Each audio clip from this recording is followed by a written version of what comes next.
విదేశాల్లో చదవాలనుకుంటున్నారా? అయితే విదేశ్ కన్సల్ట్ ని సంప్రదించండి.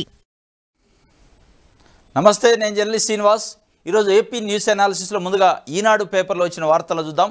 విష జ్వరాలు విజృంభణ, రాష్ట్ర వ్యాప్తంగా వైరల్ జ్వరాలు, గిరిజన ప్రాంతాల్లో అత్యధిక మలేరియా కేసులు, పారిశుద్ధ్య లోపము కారణమే కిక్కిరిసిన ఆసుపత్రులట, 56 చోట్ల అతిసారము, సీజనల్ వ్యాధులు వస్తున్నాయి. మొత్తానికి విష జ్వరాలు విజృంభిస్తున్నాయి. రాష్ట్ర వ్యాప్తంగా గత వారం 10 రోజులుగా దాదాపు అన్ని పత్రికలు ఏదో ఒక పత్రికలో ఏదో ఒక రోజు వార్త వస్తూనే ఉంది.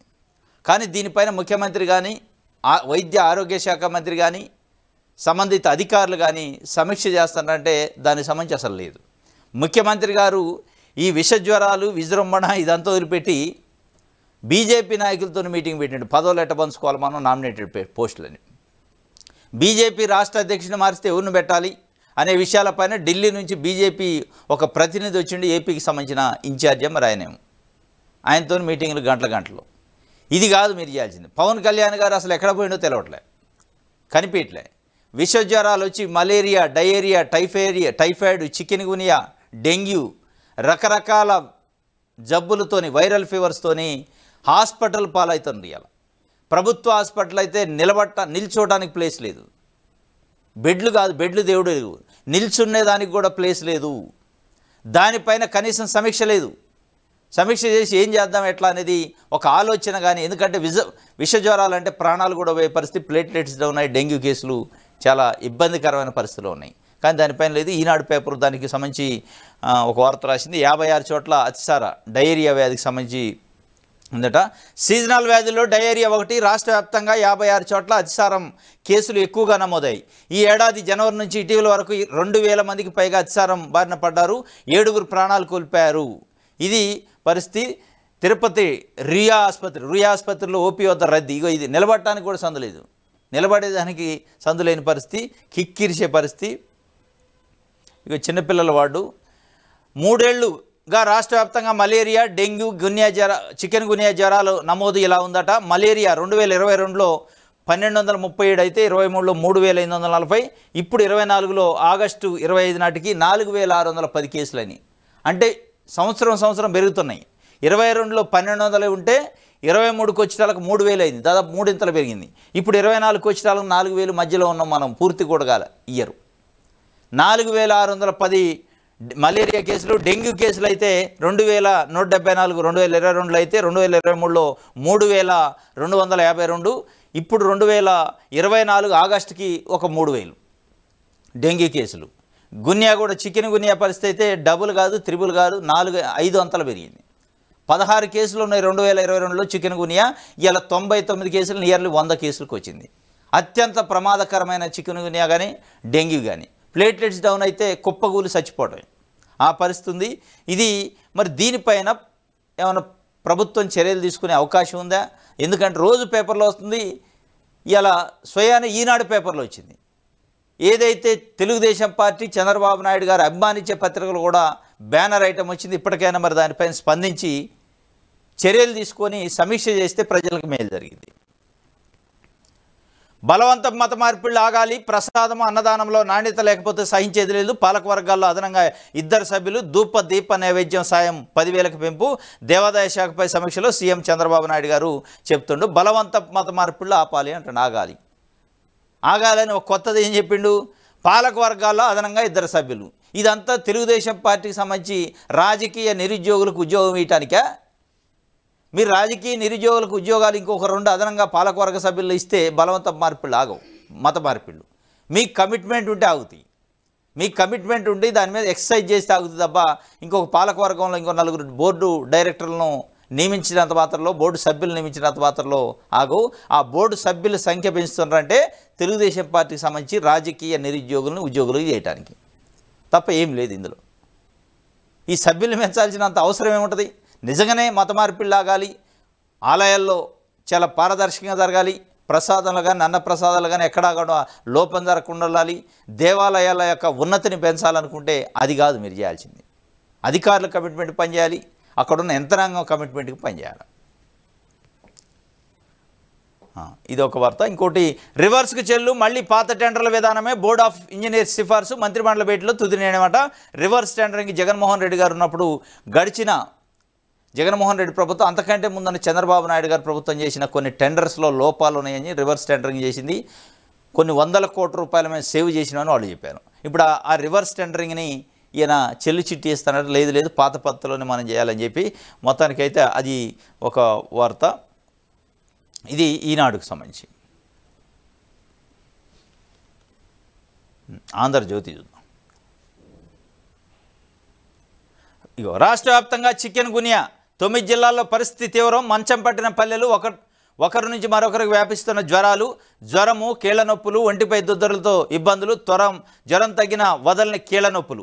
చికెన్ గున్యాగా నిర్ధారించిన పూణే వైరాలజీ ల్యాబ్. విశ్వజ్వరాలతో ఎవరూ చనిపోకూడదు, సీజనల్ వ్యాధులపై నిపుణుల కమిటీ ఏర్పాటు. సమీక్షలో మంత్రి సత్యకుమార్. రాష్ట్ర వ్యాప్తంగా చికెన్ గున్యా కేసులు ఉన్నాయని అటు ఈనాడు పత్రిక రాసింది, విశ్వజ్వరాలు విజృంభణని. ఇలా ఆంధ్రజ్యోతి పత్రిక రాసింది. ఆంధ్రజ్యోతి, ఈనాడులో కూడా అంటే ప్రభుత్వం సంబంధించిన అలర్ట్ చేసే వార్త వచ్చిందంటే ఏ స్థాయిలో తీవ్రతుందో అనేది మనం దీన్ని బట్టి అర్థం చేసుకోవాలి. జనరల్గా రాయరు అంత ఈజీగా. ప్రజలకు సంబంధించిన సమస్యలు రాయటం అంటే ఎంత తీవ్ర స్థాయిలో ఉండి అవసరమైతే పేపర్లు తగలబెడతారు జనాలు, మన పైన వ్యతిరేకత వస్తుంది, వాళ్ళ సమస్యలు రాయకపోతే అనే పరిస్థితులు ఉంటేనే రాస్తారు. ఇక ఆ స్థాయిలో ఉంది ప్రభుత్వం. దీన్ని అర్థం చేసుకోవాలి. మీరు అభిమానించే పత్రికలు, మిమ్మల్ని అభిమానించే పత్రికలు ఇవాళ బ్యానర్ ఐటమ్గా విశ్వజ్వరాల గురించి రాసినాయంటే వాటిపైన సమీక్ష చేయండి ముఖ్యమంత్రి గారు. ఇది ఒక వార్త. ఇంకోటి కూడా ఆంధ్రజ్యోతి పత్రికలో ఒక రకంగా ఇది ప్రపంచంలో 7వ వింత. తెలుగుదేశం పార్టీకి సంబంధించిన ఎమ్మెల్యే పైన నెగిటివ్ వార్త రాసింది ఆంధ్రజ్యోతి. మరి దీని వెనక ఏం మతలబు ఉంది, ఏం కథ ఉంది, ఏమైనా టార్గెట్ ఉన్నాడా తెలియదు. కానీ తెలుగుదేశం పార్టీకి సంబంధించిన ఎమ్మెల్యే, దట్టు ఆయన సామాజిక వర్గానికి సంబంధించిన ఎమ్మెల్యే భార్య పైన వార్త రాసిండి ఇవాళ. మరి ఇది తెలుగుదేశం పార్టీ ఆదేశాల మేరకు వచ్చిన వార్తనా, లేదంటే నిజంగానే కావాలని రాసినా, నిజమైన వార్తనా అనేది ఇక భవిష్యత్తు చెప్పాలా. ఎందుకంటే దాని వెనక ఏదో ఒక ఎజెండా ఉంటుంది, అంత ఈజీగా ఉండదు వార్త రాసింది. ఏదేమైనప్పటికీ నిజం జరిగింది అయితే నిజాన్ని అప్పుడప్పుడు రాస్తుంది ఈ పత్రిక కూడా. ఎమ్మెల్యే గారి భార్య గారి బర్త్డే, మరి 2 సిఐలు, 5 ఎస్ఐలు, ఒక ఎక్సైజ్ ఎస్ఐ ఫుల్ యూనిఫామ్తో హాజరయ్యి చప్పట్లు కొడుతున్న ఈ దృశ్యం ఏమిటో తెలుసా? అది చిలకలూరుపేట ఎమ్మెల్యే పత్తిపాటి పుల్లారావు భార్య వెంకటకుమారి పుట్టినరోజు వేడుక. ఆమెకు ఎలాంటి అధికారిక హోదా లేదు. అయినా సరే మంగళవారం ఆమె పుట్టినరోజు సందర్భంగా చిలకలూరుపేట అర్బన్ రూరల్ పోలీస్ అధికారులు హాజరై ఆమెకు జన్మదిన శుభాకాంక్షలు తెలిపారు. ఒక కేక్ తెచ్చి ఆమెతో కట్ చేయించి చప్పట్లు కొట్టారు. యూనిఫామ్కు ఉండే గౌరవాన్ని పక్కన పెట్టేశారు. ఇది తగదు అని వారించాల్సిన ఎమ్మెల్యే సతీమణి కూడా కేక్ కోసి సంబరాలు చేసుకున్నారు. గతంలో తన భర్త పత్తిపాటి పుల్లారావు మంత్రిగా ఉండగా టోల్గేట్ వద్ద తన వాహనాన్ని ఆపినందుకు వెంకటకుమారి నానా రచ్చ సృష్టించారు. ఇప్పుడు ఇలా ఇది.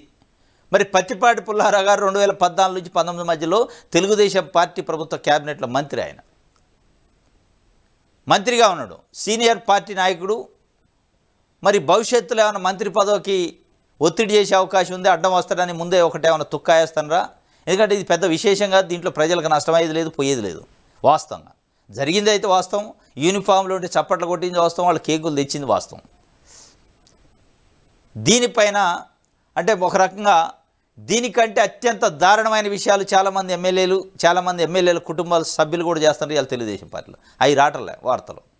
ఇసుక, ల్యాండు, శాండు, దీనికి సంబంధించిన మాఫియా కూడా నడుస్తుంది కొన్ని నియోజకవర్గాల్లో. దానిపైన రాయట్లే.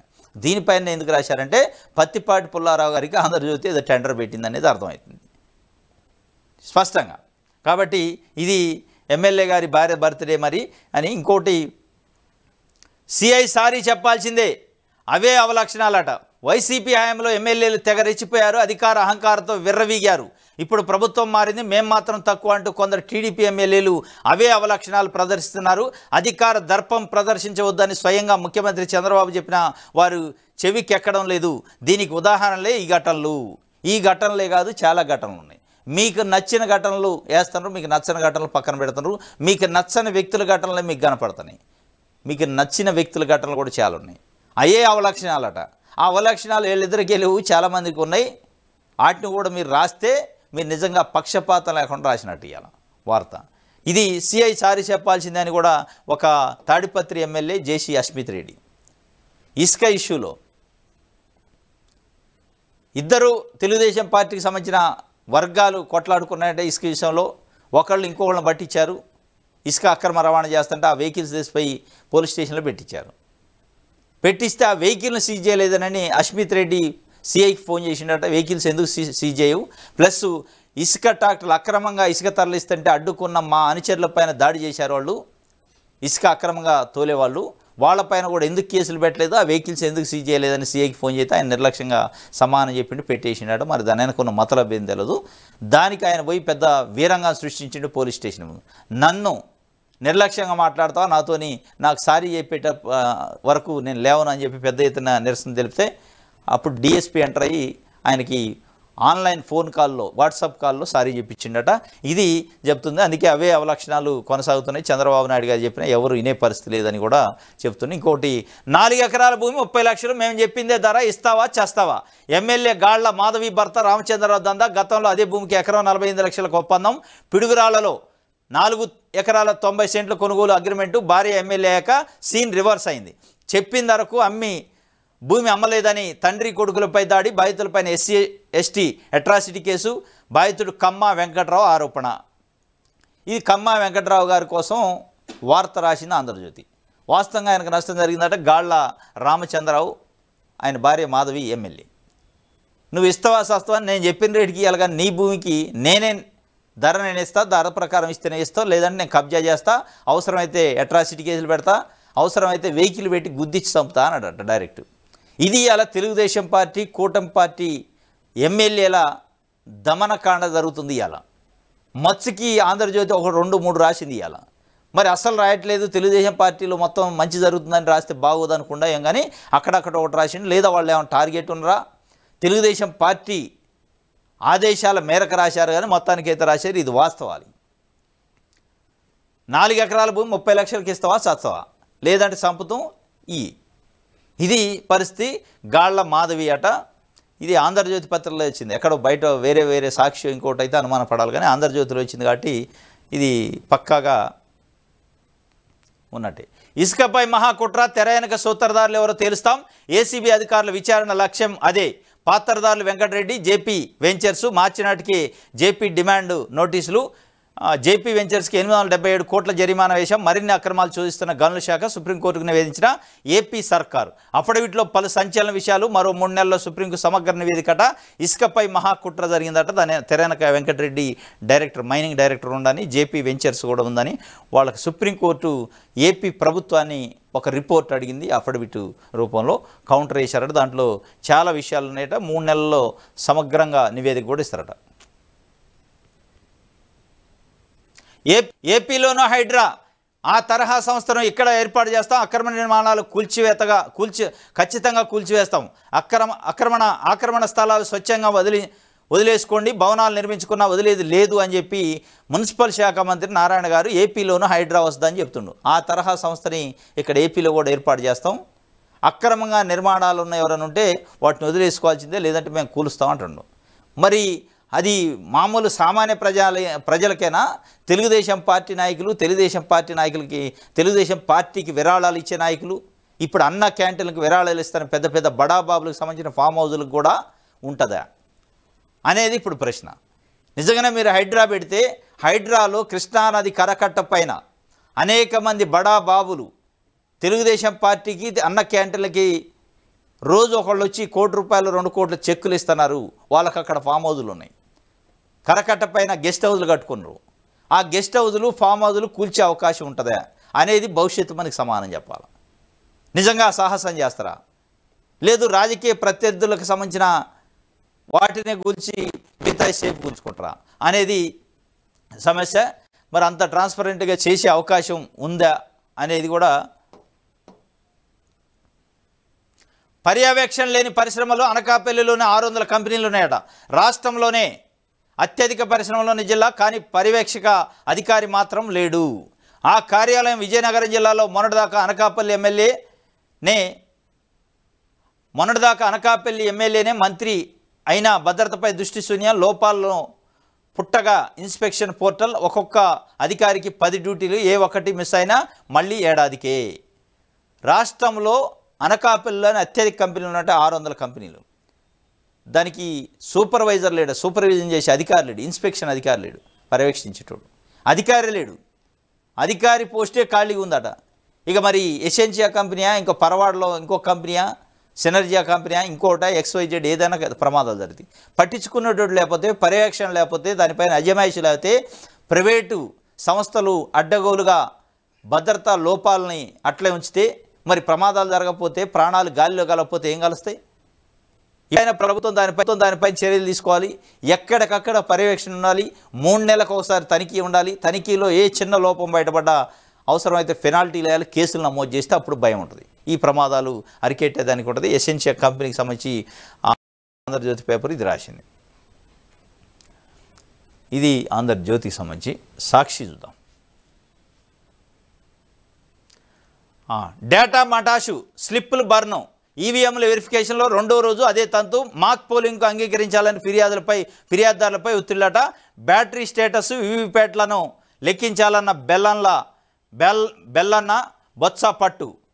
వీవీప్యాట్లను లెక్కించకుంటే ఏమి ఉపయోగం అని నిలదీత. ఈవీఎంలో డేటా, ఈవీప్యాట్లలో స్లిప్పులు అంతా ఖాళీ. పోలింగ్ ప్రక్రియపై వివాదం ఉన్న భద్రపరచకపోవడంపై సందేహాలు. మాక్ పోలింగ్ మినహా మరేమీ చేయలేమని చేతులెత్తేసిన అధికారులు. తొలి రోజు మాక్ పోలింగ్లో 80% తగ్గిన బ్యాటరీ స్టేటస్. ఈసీ SOPలో బ్యాటరీ పవర్ పర్సెంటేజ్ అంశం లేదన్న బెల్ ఇంజనీర్లు. ఈవీఎంల పరిశీలనకు నిరాకరించిన బెల్లాన ఫలితంగా పరిశీలన జరగలేదని కలెక్టర్ను ప్రశ్నిస్తున్న వైఎస్ఆర్సీపీ మాజీ ఎంపీ బెల్లాన చంద్రశేఖర్, విజయనగరానికి సంబంధించి. ఇది ఈవీప్యాడ్లని, ఈవీఎంలో ఉన్న ఓట్లని కంపేర్ చేసి చూపాలని చెప్పి వీళ్ళు జూన్ 4న రిజల్ట్ వస్తే కొంతమంది వైఎస్ఆర్సీపీ సంబంధించిన అభ్యర్థులు వాళ్ళ రిజల్ట్ పైన అనుమానం వస్తే ఎలక్షన్ కమిషన్కి లెటర్ పెట్టుకున్నారు. జూన్ 10 నాడు, కరెక్ట్గా 6 రోజులకి పెట్టుకుని దానికి సంబంధించిన ఫీజు కూడా పే చేసి ఉన్నారు. ఈవీప్యాడ్లు, ఈవీఎంలో ఉన్న ఓట్లను కంపేర్ చేసి చూపకుండా తాత్సారం చేస్తారు ఇవాళ అధికారులు, ఎలక్షన్ కమిషన్ సంబంధించిన అధికారులు. స్వయాన కలెక్టర్ ఉండు అక్కడ. ఎలక్షన్ నిబంధనల ప్రకారం ఓటింగ్ జరిగిన 45 రోజుల వరకు ఆ ఓట్లకు సంబంధించిన, పోలింగ్కి సంబంధించిన ఇన్ఫర్మేషన్ని డిస్ట్రాయ్ చేయొద్దు, తొలగించొద్దు అనేది నిబంధన ఉంది. దట్టు జూన్ 10నే కంప్లైంట్ ఉన్న కొన్ని కాన్స్టిట్యున్సీలు ఉన్నాయి. వాటిని అసలే 45 రోజుల తర్వాత కూడా తొలగించకూడదు. ఆ కంప్లైంట్ స్టేటస్ ఏందో తెలిసేదాకా, ఆ కంప్లైంట్ డిస్పోజ్ అయ్యేదాకా. కానీ ఏం చేశారు మీరు? వారం రోజులకే రైజ్ చేశారట. ఏంది దీని అనుకున్న మతలబు? వారం రోజులకే ఈవీఎంల్లో ఉన్న ఇన్ఫర్మేషన్ని తుడిపేయటానికి కారణం ఏంటి? బ్యాటరీ స్టేటస్ మొత్తం పోలింగు మే 13 నాడు పోలింగ్ జరిగితే ఉదయం 7 నుంచి సాయంత్రం 7 గంటల వరకు, రాత్రి 7 గంటల వరకు పోలింగ్ జరిగితే 7, 8, 9 జరిగితే ఎంత బ్యాటరీ అయిపోవాలా? కనీసం 30-40% అయినా అయిపోయి ఉంటుంది బ్యాటరీ. కానీ పోలింగ్ అయిపోయిన రోజు 1% ఉంది బ్యాటరీ పర్సెంటేజు. మీకు రిజల్ట్ రోజు ఈవీఎం ఓపెన్ చేస్తే 99% పోలింగ్ ఉందట. ఎట్లా సాధ్యం ఇది? అంటే 1% అయిపోయిందా? డే అంతా పోలింగ్ నడిస్తే 12 గంటల పోలింగ్ నడిస్తే 1% ఛార్జింగ్ అయిపోయిందని వాళ్ళు ఆ రోజే అనుమానం లేవనెత్తి అబ్జెక్షన్ పెడితే ఎవడు పట్టుకోలేదు. ఇలా దాన్ని నిన్న మాక్ పోలింగ్ అని పెట్టారు. మాకు ఈవీప్యాట్ స్లిప్పులు చూపించండి అంటే స్లిప్పులు లేవు, బర్న్ అయినాయి, ఇన్ఫర్మేషన్ లేదు, ఎరేజ్ అయింది.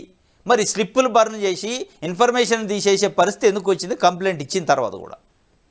కంప్లైంట్ ఇచ్చి ఉన్నారు కదా, దాన్ని చలాన్ పే చేశారు కదా, దీనికి బాధ్యులు ఎవరు? దీని వెనకున్న కుట్ర ఏంది? దీని వెనకున్న మతలబ్ ఏంటంటే దాని వెనకే ఏదో జరిగింది.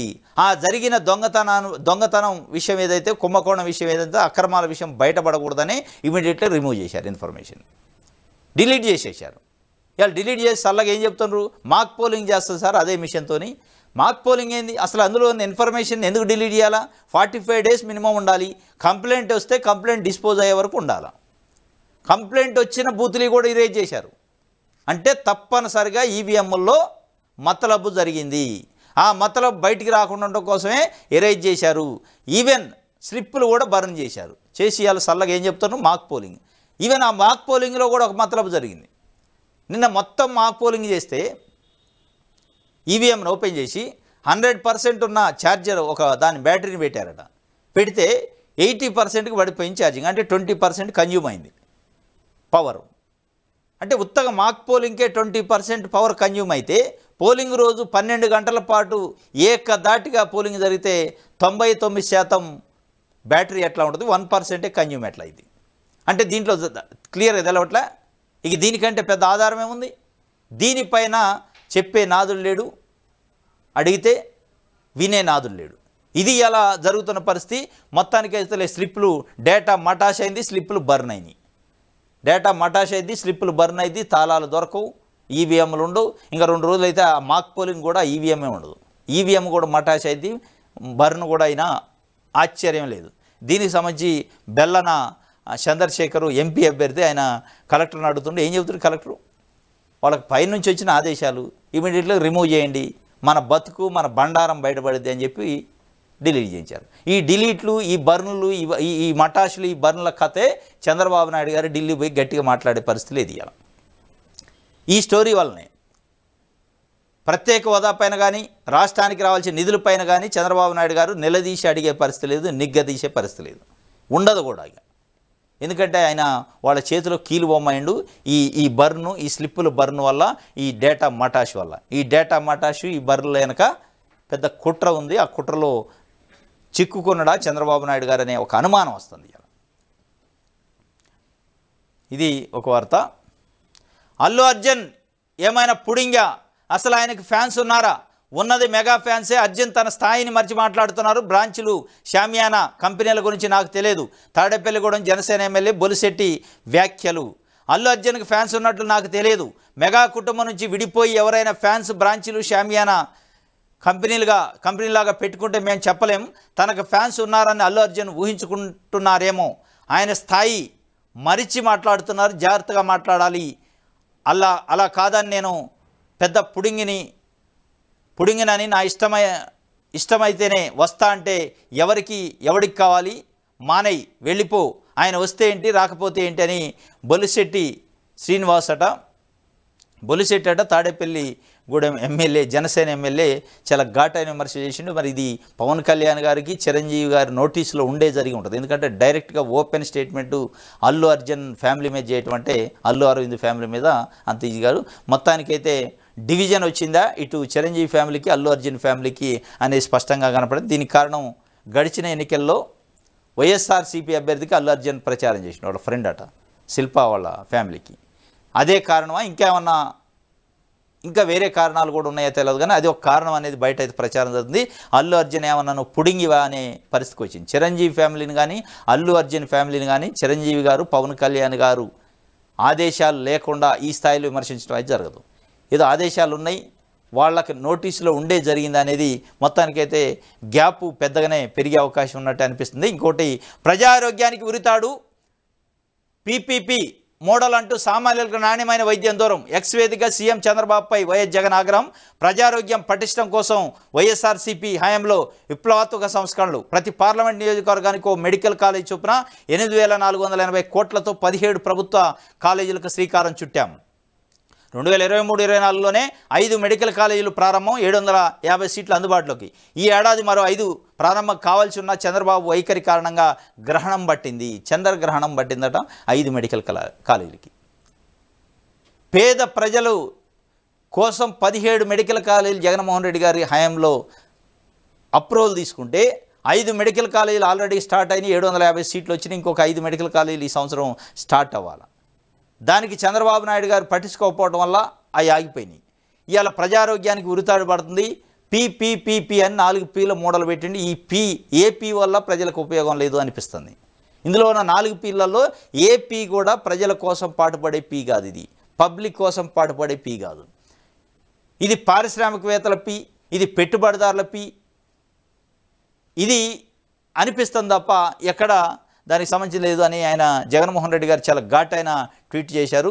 కేంద్ర ప్రభుత్వాన్ని నడుపుతున్న బీజేపీతో పొత్తులో ఉన్న 5 కాలేజీలకు అనుమతులు తెచ్చుకోలేకపోవడం మీ వైఫల్యం కాదా బాబు? కొత్త మెడికల్ కాలేజీల్లో అన్ని సీట్లను కన్వీనర్ కోటాలో భర్తీ చేస్తామన్న హామీ గాలికి వదిలేశారు. కేంద్రంలో పలుకుబడిని వాడుకొని 5 మెడికల్ కాలేజీలకు అనుమతులు తేవాలని సూచించారు. కేంద్రంలో పలుకుబడి వాడుకొని 5 మెడికల్ కాలేజీలు అనుమతులు తేవాలని సూచించింది జగన్మోహన్ రెడ్డి గారు. కేంద్రంలో అసలు ఆయనకు పలుకుబడి ఉందా లేదా అనేది పెద్ద అనుమానం వస్తుంది. ఇలా చంద్రబాబు నాయుడు గారికి కేంద్రంలో పలుకుబడి ఉందా లేదా సత్తు బండాయిండా అర్థం కాని పరిస్థితి. ఎందుకంటే బడ్జెట్ చూస్తే మనకు అర్థమైంది. ఒకవైపు బీహార్ 59,000 కోట్లు లగాయించి తీసుకెళ్ళింది. ఇంకొక వైపు అమరావతికి 15,000 కోట్ల రూపాయల అప్పుకు షూరిటీ ఇచ్చారు. అప్పు కూడా దిక్కులేదు ఇవాళ. మరి ఆయనకి పలుకుబడి ఉన్నట్ట లేనట్ట అనేది ప్రజల్లో ఇవాళ అనుమానము, చర్చ నడుస్తుంది. ఇది ఒక వార్త. పోలీస్ అన్న ఎవరికి సలాం, ఎందుకు గులాం? ఎవరికి సలాం అంటే ఎమ్మెల్యే గారి భార్యకి సలాం. ఎవరికి గులాం అంటే ఎమ్మెల్యే తాడిపర్తి ఎమ్మెల్యే అస్మిత్ రెడ్డికి గులాం చేస్తాను. ఇవాళ ఇది జరుగుతుంది. కూటమికి సంబంధించిన ఎమ్మెల్యేలు ఈ విధంగా పోలీసుల్ని అనాధికారికంగా వాడుకుంటున్నారు. ఈమె ఎమ్మెల్యే భార్య. మేడం కేక్ కట్ చేస్తుంటే కాకీలు, మేడం కేక్ కట్ చేస్తుంటే కాకీలు సవినయంగా ఆనందంతో చప్పట్లు కొట్టారు. ఈ మేడంకు అధికారికంగా ఎలాంటి పదవి లేకపోయినా ఆమె పుట్టినరోజు అని తెలుసుకొని కేక్ పట్టుకొని కట్ చేయించారు. చిలకలూరుపేటలో టీడీపీ ఎమ్మెల్యే పత్తిపాటి పుల్లారావు భార్యగా పెత్తనమంతా వెంకాయమదే. ఈమె కళ్ళెర చేస్తే తమకు మంగళగిరి మన్యాలు తప్పవనే భయంతో పోటీ పడి మరీ ఇలా హద్దులు దాటి భజన చేస్తున్నారు. ఇది కథ. అసలు పత్తిపాటి పుల్లారావు గారు ఎమ్మెల్యే కానీ షాడో ఎమ్మెల్యే ఏమట, ఏమో కన్నెర చేస్తే మంగళగిరి మాన్యాలేనట. కాబట్టి ఆమెని వీళ్ళే కేక్ తీసిపోయి పోలీసు యూనిఫామ్లో ఉండి, మళ్ళీ దరిద్రం ఏంటంటే పోలీసు యూనిఫామ్లో ఉండి కేక్ తీసిపోయి ఒక ప్రైవేటు వ్యక్తికి కేక్ కట్ చేయించి చప్పట్లు కొట్టి సంబరాలు చేసుకుంటారు. ఎందుకు? ఆమె ప్రసన్నం కోసం, ఆమె ఆశీస్సుల కోసం. ఆమె ఆశీస్సులు ఉంటే ఆడ మంచిగా ఉద్యోగం చేయొచ్చు, లేదంటే వాళ్ళకి మంగళగిరి మన్యాలే గతి అట. దానికి సంబంధించి అందుకే ఎవరికి సలాం అంటే ఇక ఏమకి సలాం, వెంకటాయమ్మకి సలాం, ఎమ్మెల్యే గారి భార్య గారికి సలాం. ఇక్కడ ఎవరికి ఎందుకు గులాం అంటే టీడీపీ నేత జేసీ ప్రభాకర్ రెడ్డి నోరు తెరిస్తే ఎవరైనా జడుచుకోవాల్సిందే. ఎదురు దాడితో అనుకున్నది చేసేయడం ఆయనకు అలవాటు. ఇప్పుడు ఆ వారసత్వాన్ని ఆయన కుమారుడు తాడిపత్రి ఎమ్మెల్యే జేసీ అస్మిత్ రెడ్డి పుణికి పుచ్చుకున్నారట. ముక్కుసూటిగా పనిచేస్తున్న పోలీసు అధికారిపై కక్ష కట్టారు.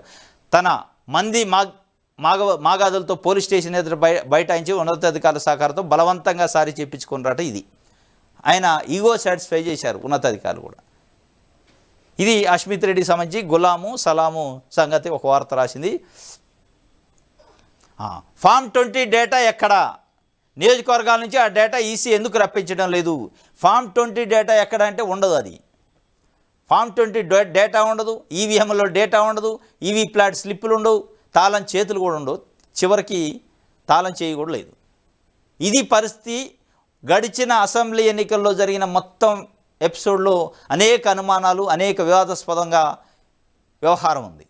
దీంట్లో తెలుగుదేశం పార్టీకి సంబంధించిన గెలిచిన అభ్యర్థుల దగ్గర ఓడిపోయిన వైసీపీ అభ్యర్థులు అనేక కంప్లైంట్లు చేశారు. కంప్లైంట్లు ఫోర్స్లో ఉండగా కూడా డేటాను ఎరేజ్ చేశారంటేనే ఇక ఫామ్ 20 ఎక్కడ దిక్కు? ఫామ్ 20 అంటే ఆ ఫామ్ 20లో ఏముంటుందంటే బూత్ వైజ్గా ఏ బూత్లో ఏ అభ్యర్థికి ఎన్ని ఓట్లు పడ్డాయి, చెల్ల నోట్లు ఎన్ని, చెల్లి నోట్లు ఎన్ని, నోటాకి ఎన్ని పడ్డాయి, మొత్తం కంప్లీట్గా కంటెస్ట్ చేసిన అభ్యర్థికి ప్రతి అభ్యర్థికి సంబంధించిన డీటెయిల్గా ఉంటుంది. అందులో పోలింగ్ పర్సెంటేజ్ కూడా ఉంటుంది. ఆ ఫామ్ 20కి దిక్కు లేదు.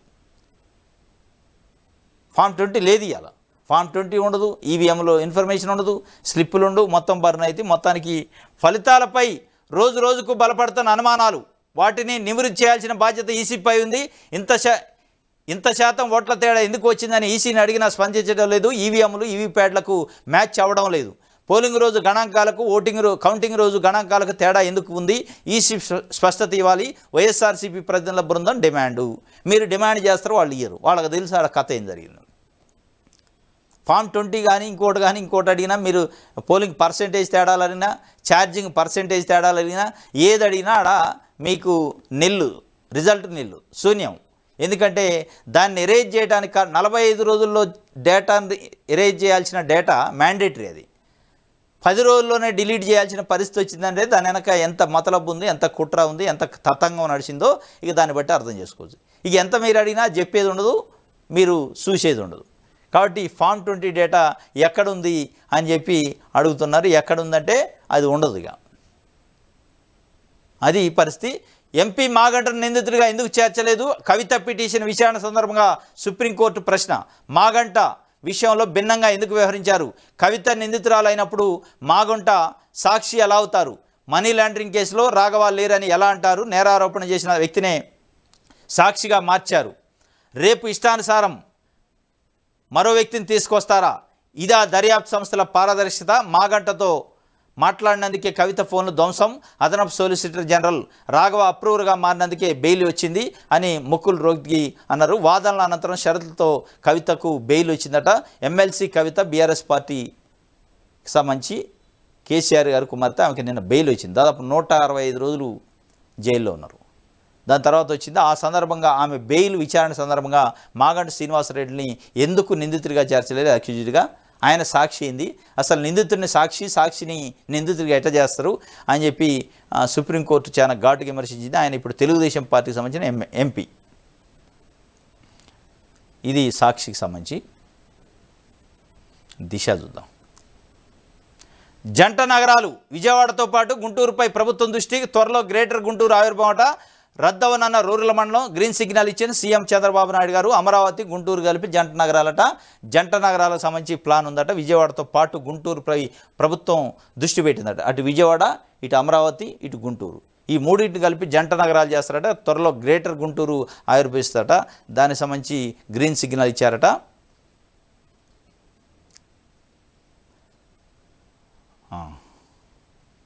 వైసీపీకి రోజా రామరామట. సోషల్ మీడియాలో జగన్ను అన్ఫాలో చేసిన మాజీ మంత్రి. వైసీపీ ఫోటోలు తొలగింపు, ఓ తమిళ పార్టీలో చేరబోతున్నట్టు ప్రచారం. నగర్ నుంచి వైఎస్ఆర్సీపీ నుంచి పోటీ చేశారు, అంతకుముందు మంత్రిగా పనిచేశారు. ఆమె మొన్న ఓడిపోయారు, చాలా మెజార్టీ తేడాతో ఓడిపోయారు. ఇప్పుడు ఆమె సైలెంట్ అయిపోయారు. ఎలక్షన్ రిజల్ట్ వచ్చినప్పటి నుంచి మొత్తం షట్ డౌన్ అయిపోయారు, స్విచ్ ఆఫ్ అయిపోయారు. ఇప్పుడు నిన్న ఆమె సోషల్ మీడియాలో వైఎస్ఆర్సీపీకి సంబంధించిన ఫోటోలు, జగన్మోహన్ రెడ్డి సంబంధించిన ఫోటోలు తొలగించింది, అన్ఫాలో చేశారట. కాబట్టి ఆమె జగన్కి అంటే వైఎస్ఆర్సీపీకి రామ్ చెప్పబోతున్నారా అనే ఒక వార్తని దిశ పేపర్ రాసింది. తమిళనాడుకు సంబంధించిన ఒక పార్టీలో జాయిన్ కాబోతున్నారట. మరి అది ఎంతవరకు నిజమో చూడాలి. రోజాకి సంబంధించి అయితే ఇది ఒక వార్త ఇచ్చారు. ఇంకోటి, జగన్ విదేశీ పర్యటనకు సిబిఐ కోర్టు అనుమతి అట. సెప్టెంబర్ 3 నుంచి 25 వరకు యూకే టూర్కు పర్మిషన్ కోరిన వైసీపీ అధినేత. ఇది జగన్మోహన్ రెడ్డి గారు విదేశీ పర్యటనకి కోర్టును అడిగారు. సిబిఐ కేసు ఉంది కాబట్టి వచ్చే నెల 3వ తారీఖు నుంచి 25 వరకు యూకే టూర్కి కోర్టు అనుమతి ఇచ్చింది. ఆయన మరి దాదాపు 22 రోజులు బయటికి వెళ్ళే అవకాశం ఉన్నట్టే అర్థమవుతుంది. టీడీపీ గూటికి ఆళ్ల నాని. ఇటీవల వైసీపీకి రాజీనామా చేసిన మాజీ ఉప ముఖ్యమంత్రి. ఏలూరులో జగన్ పార్టీ కోలుకోలేని దెబ్బ తప్పదా. ఇప్పటికే టీడీపీలో చేరిన పలువురు వైసీపీ నేతలు ఆళ్ల నాని ఏలూరు వైఎస్ఆర్సీపీ అధ్యక్షుడిగా ఉండు, మొన్న పోటీ చేసి ఓడిపోయిండు, ఇప్పుడు ఆయన రాజీనామా చేసిండు వైఎస్ఆర్సీపీకి వ్యక్తిగత కారణాలతో అని చెప్పిండు ఆయన. కానీ తెలుగుదేశం పార్టీలో చేరబోతానని ఒక క్వశ్చన్ మార్క్తో దిశ పేపర్ ఒక వార్త రాసింది. ఇది ఒక వార్త. నా పోరాటాన్ని వైసీపీ పట్టించుకోవడం లేదు, పెద్దలకు చెబుదామంటే ఎవరు వినే పరిస్థితుల్లో లేదు, ఎవరు నా వైపు చూడడం లేదు. మాజీ మంత్రి బాలినేని శ్రీనివాసరెడ్డి ఆవేదన వ్యక్తం చేసిండు వైఎస్ఆర్సీపీ అధిష్టానం పైన. నా పోరాటాన్ని వైసీపీ పట్టించుకోవట్లేదు, అసలు నా బాధ ఎవరికైనా చెబుదామంటే ఈయనే నాదుడు లేడు అనే పరిస్థితికి ఒక రకంగా అసంతృప్తి వ్యక్తం చేసిండు వైఎస్ఆర్సీపీ అధిష్టానం పైన. ఎవరు నా వైపు కూడా చూడట్లేదని బాలినేని శ్రీనివాసరెడ్డి చాలా తీవ్ర అసంతృప్తిని వ్యక్తం చేసినట్టు అర్థమవుతుంది. ఇది ఆయన శ్రీనివాసరెడ్డి చెప్పిన పరిస్థితి. ఇది దిశ పేపర్కి సంబంధించి. ఆంధ్రప్రభ చూద్దాం. మరో ముందడుగు, కూటమి ప్రభుత్వం స్మార్ట్ గవర్నెన్స్. తొలిసారిగా నేడు పేపర్లెస్ ఈ క్యాబినెట్ అట. అజెండా నుంచి క్యాబినెట్ వరకు అంతా ఆన్లైన్లోనే. కాగిత రహిత పరిపాలన దిశగా నవ్యాంధ్ర అడుగులు. సమాచార భద్రతకు పెద్దపీట. గుడ్ గవర్నెన్స్ నివేదిక, సూచనలతో కార్యాచరణ గత క్యాబినెట్లోనే ప్రయోగం అట. మరో ముందడుగు పడిందట పేపర్లెస్ ఈ క్యాబినెట్ అట. క్యాబినెట్ ఇవాళ మీటింగ్ ఉంది, దాంట్లో పేపర్లెస్ ఏం పేపర్ ఉండవు, మొత్తం సిస్టంలో చూసుకోవాలట. మరి దాంట్లో ఏం ముందడుగు ఉంది, దానివల్ల ప్రజలకి ఏం ఉపయోగం, కానీ అది ఒక వార్త రాశారు. ఇది ఆంధ్రప్రభకు సంబంధించి. ఇది ఈరోజు ఏపీ న్యూస్ పేపర్కి సంబంధించిన అనాలిసిస్. రేపు తాజా వార్తలతో తిరిగి కలుసుకుందాం. Thank you.